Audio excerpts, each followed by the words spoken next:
morning, dear parents, students, and the guest of event. सबसे पहले तो मैं धन्यवाद देना चाहूँगा द न्यूज रडार को कि उन्होंने मुझे आज मंच पे बुलाया ताकि मैं अपने कुछ अपनी बातें आप लोगों के साथ शेयर कर पाऊँ। तो मैं आप लोगों को बताना चाहूँगा कि IITians क्लासेस का डायरेक्टर होने के साथ साथ मैं एक टीचर भी हूँ। ठीक है, फिजिक्स पढ़ाता हूँ मैं, और मैं इस बात को भली बातें जानता हूँ कि आप लोग जो भी 90+% स्कोर करके यहाँ पे आए हैं, तो इसके पीछे आप लोगों की बहुत मेहनत छिपी हुई है। ठीक है ना, 90+% स्कोर करना कोई आसान बात नहीं है, आपकी दिन रात की मेहनत इसके पीछे छिपी हुई है।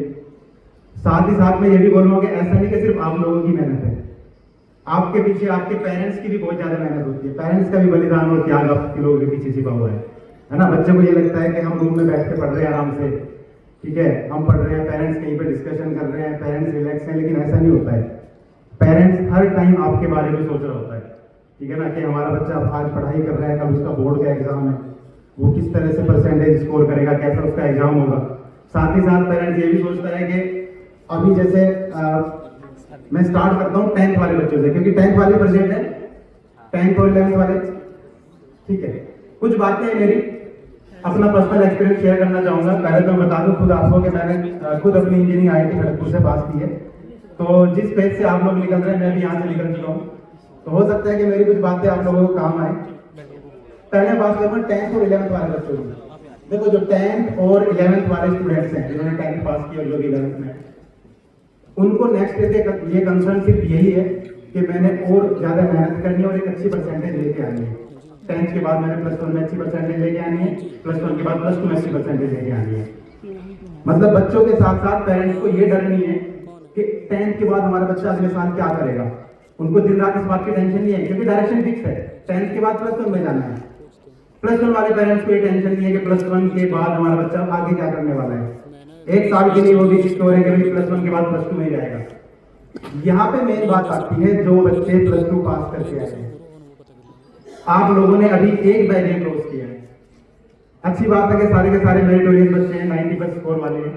आप ये मान के चलो कि आपकी लाइफ का मेन फेज अब स्टार्ट होने वाला है। अभी आपकी एज 15-16 साल है, जो बहुत ज्यादा एज नहीं है।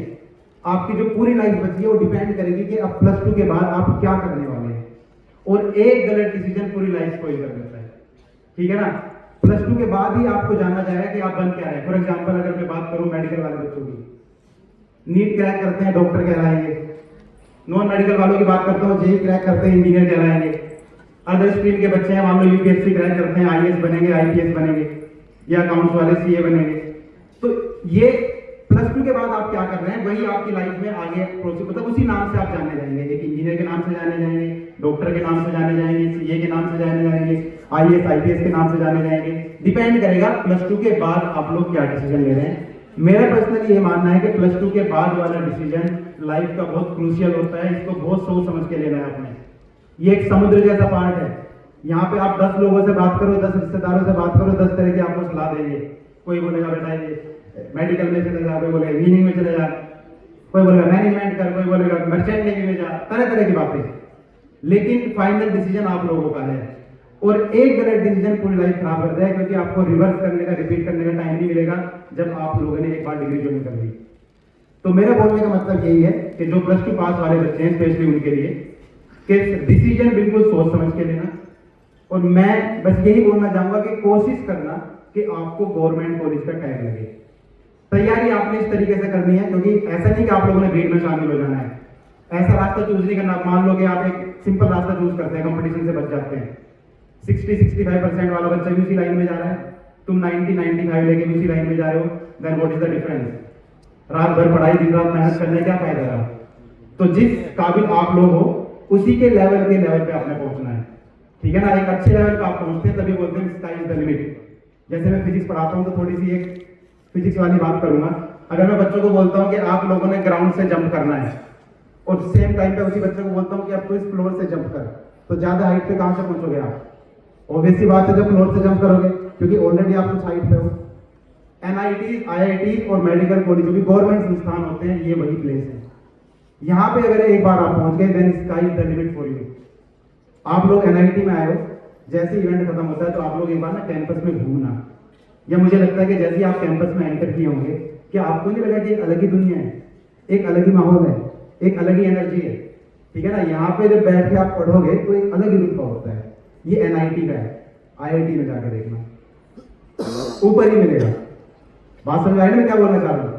तो डिसीजन सोच समझ के लेना है, ट्राई करना है गवर्नमेंट कॉलेज के लिए, उससे कम पे सेटिस्फाई पहले मत होना, पूरी ताकत लगानी है आप लोगों ने, पूरी हिम्मत लगानी है। मैं अगर अपनी पर्सनल बात करूं तो मेरा क्या था कि मैं सेल्फ मोटिवेशन पे ज्यादा बिलीव करता हूँ।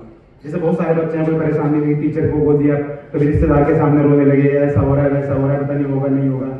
मैं ऐसा थोड़ा बहुत करता था, लेकिन उससे अलग मैं खुद सेल्फ मोटिवेशन पे जाते थे। सेल्फ मोटिवेशन मतलब मान लो मैं पढ़ाई कर रहा हूँ, क्वेश्चन सोल्व कर रहा हूँ, थक गया मैं, थोड़ी देर रेस्ट करूंगा, आंखें बंद की, बस मैंने सपने ये देखने, आईआईटी में चला गया तो लाइफ ऐसी होगी, यहाँ पे चला गया तो लाइफ ऐसी होगी। मतलब मैंने दिमाग में एक ही बात रखी ड्यूरेशन करते टाइम कि मेरी 1 साल की मेहनत और एक बार में मुझे आईआईटी एनआईटी का टैग लग गया, क्योंकि टैग एक सेलिब्रिटी वाला होता है जो आपको लाइफ टाइम लोग इसी नाम से याद रखेंगे। एक बार गवर्नमेंट कॉलेज में सिलेक्शन हो गया, पेरेंट्स के साथ भी कहीं रिश्तेदारी में जाएंगे, फंक्शन में जाएंगे तो अलग ही प्राउड फील होता है कि हाँ भाई बच्चा हमारा डॉक्टर है, हाँ जी इस गवर्नमेंट कॉलेज में, हाँ जी इस गवर्नमेंट कॉलेज में।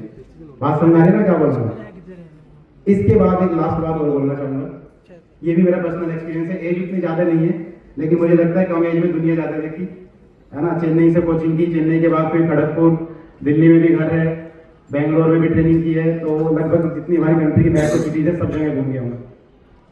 लास्ट बात यही बोलना चाहूंगा कि एक ऐसा होता है कि जैसे आपका मान लो सिलेक्शन हो गया एक बड़े कॉलेज में, प्राउड फील होता है बच्चों को भी, पेरेंट्स को भी। वहां से शुरुआत होती है गलत काम मतलब जो नशे वाला पार्ट है। आप बिलीव नहीं करोगे, आईआईटी खड़गपुर से मैं आया हूँ, मेरे सीनियर्स भी कुछ